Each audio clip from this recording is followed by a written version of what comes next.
गुरुदेव, निर्माल्य को लेकर के लोगों के मन में कई भ्रांतियां हैं, कई सवाल होते हैं।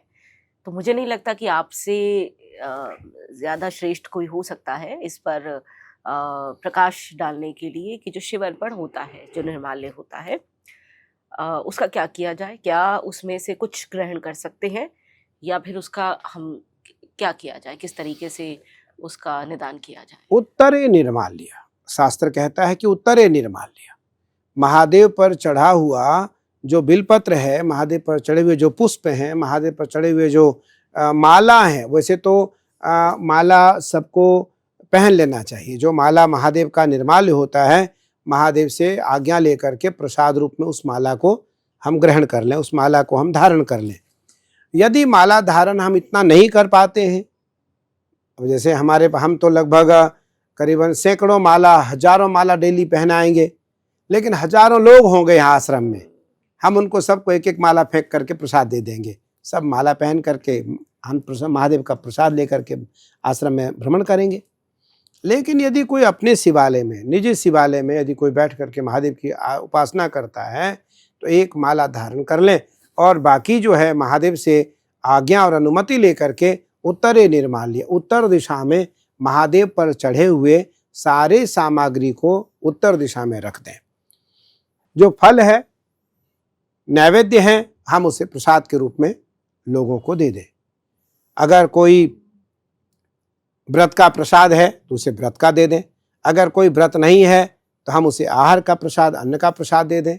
जो भी भोग लगा है महादेव का, पंचामृत, क्योंकि महादेव के जो शिवलिंग पे चढ़ते तो उस शिवलिंग का जो पंचामृत है उसको कहा गया है अकाल मृत्यु हरणम सर्व व्याधि विनाशनम शिव पादोदकम प्रेत पित्वा पिन पुनर्जन्म न विद्यते। भगवान शिव पर चढ़े हुए पंचामृत का यदि एक आचमन भी कोई कर लेता है तो उसका पुनर्जन्म नहीं होगा, पुनर्जन्म नहीं। अगर होगा तो मानव रूप में होगा, महादेव उसको अपनी फिर सेवा में ले लेंगे।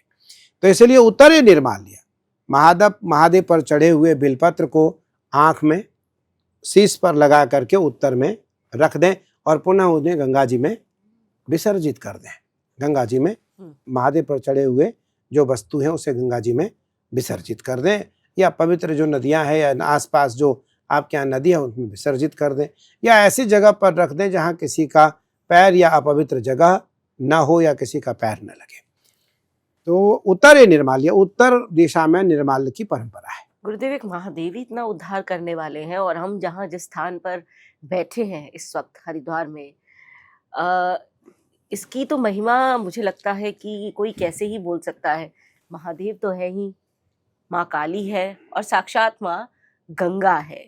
तो ये जो त्रिशक्ति है, ये इस स्थान को कैसे और जागृत करती है, कैसे और महत्वपूर्ण बनाती है आस्था, भक्ति और आध्यात्म के जो साधक हैं उनके लिए। देखो रीमा बहन, जहाँ आप बैठी हो ये कजरी वन है, ये कजरी वन है। आज से 100 वर्ष पहले ये काजल जैसा काला था, इतना घनघोर घना जंगल था यहाँ, काजल जैसा काला था।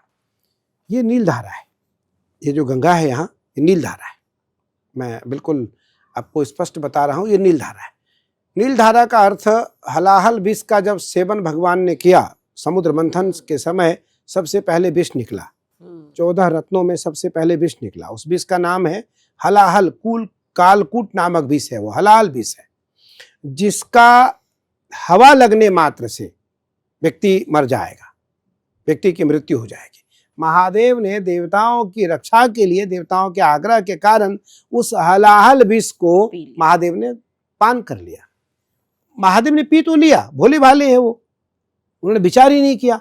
जब उन्होंने पी लिया तब उनको लगा, अरे तो मैंने गलत कर दिया, ये विष अभी मेरे हृदय में जाएगा, पेट में जाएगा। तो पेट में जब ये विष जाएगा तो ये हृदय को स्पर्श करता हुआ जाएगा। हमारे हृदय में राम है, हृदय में राम है, राम विषैले हो जाएंगे, राम विषैले हो जाएंगे। अब उन्होंने उस विष को उसी कंठ में रोक लिया, वहीं उसे हृदय में नहीं जाने दिया, विष को कंठ में रोक लिया। जब विष को कंठ में रोका तो विष का प्रभाव है जलन करना, महादेव को पीड़ा देने लगा। महादेव भगवती के पास जाते हैं, भगवती से कहते हैं, हे उमा, इस विष को हमने धारण तो कर लिया, लेकिन इस विष के कारण हमें कष्ट हो रहा है। राम नाम स्मरण में हमें पीड़ा हो रही है और हमारे गले में इस विष के कारण ताप हो रहा है। भगवती बोली, इसका क्या उपाय है? तो बोले, तुम बताओ। तो भगवती बोली, एक मात्र उपाय है, गंगा, मेरी बड़ी बहन गंगा। आप गंगा जी में स्नान करें, गंगा जल को पिए। आपके इस ताप को गंगा ही बुझा सकती है और किसी में सामर्थ्य नहीं है। फिर महादेव ने पूछा, बताओ, गंगा तो मानसरोवर में भी है, हमारे बिल्कुल नीचे, मैं ऊपर में बैठा हूं कैलाश में, ये नीचे मानसरोवर में गंगा है और मैं यहां नहा लूं। बोले नहीं। बोले फिर? बोले हरिद्वार, हरिद्वार जाओ। बोले हरिद्वार में जगह बताओ। गंगा तो 2552 किलोमीटर बहती है, गंगोत्री से गंगा सागर तक, 372 छोटे बड़े शहरों को, छोटे बड़े बाजारों को, नगर पालिकाओं को और गांव को स्पर्श करती हुई गंगा गंगा सागर में समाती है, मैं कहाँ नहाऊं? तो भगवती बोली कि हरिद्वार में जाओ, कजरी वन है, और उस कजरी वन में गंगा दक्षिण वाहिनी है, गंगा वहां दक्षिण वाहिनी है। यहाँ बिल्कुल आप अभी कंपास डालें तो यहाँ बिल्कुल ये है, ये दक्षिण है, ये उत्तर है, ये पूरब है और ये पश्चिम है, बीच में मेरी माई है, बिल्कुल मध्य में मेरी माई है। भगवान शिव से भगवती कहती है कि आप नीलधारा में, आप जाकर दक्षिण वाहिनी गंगा में नहाओ। तब तो नीलधारा थी नहीं, है दक्षिण वाहिनी गंगा में नहाओ। दक्षिण दिशा यम की, दक्षिण वाहिनी, दक्षिण, उत्तर से दक्षिण गंगा जाती हैं, जिस कारण इस पीठ का नाम दक्षिण काली पीठ पड़ा। और क्योंकि दक्षिण दिशा मानी जाती है यम, हाँ यम की है, पितरों की है, पितरों की है। और दक्षिण दिशा डाकनी, साकनी, हाकनी, कर्ण, पिचासिनी, यक्षिणी, महायक्षिणियां हैं, भूत प्रेत पिशाच ब्रह्म राक्षस बैताल है। ये भगवान के 11 गण दक्षिण में रहते हैं, जो आपकी साधना को पूर्ण कराते हैं। अगर आपको अपने जीवन में कठोर साधना करनी है तो इन 11 को मना के रखना है, इन 11 को मना के रखना। अगर ये 11 नहीं मानेंगे और ये 11 आपके साथ खुश नहीं है तो आपकी साधना कभी पूरी नहीं हो सकती। कोई न कोई विघ्न आ जाएगा, ये विघ्न कर देंगे। इनको भय हो जाएगा कि कहीं महादेव इनके बस में हो गए तो मैं क्या करूंगा, अगर महादेव इनके साथ रह लिए तो मैं क्या करूंगी।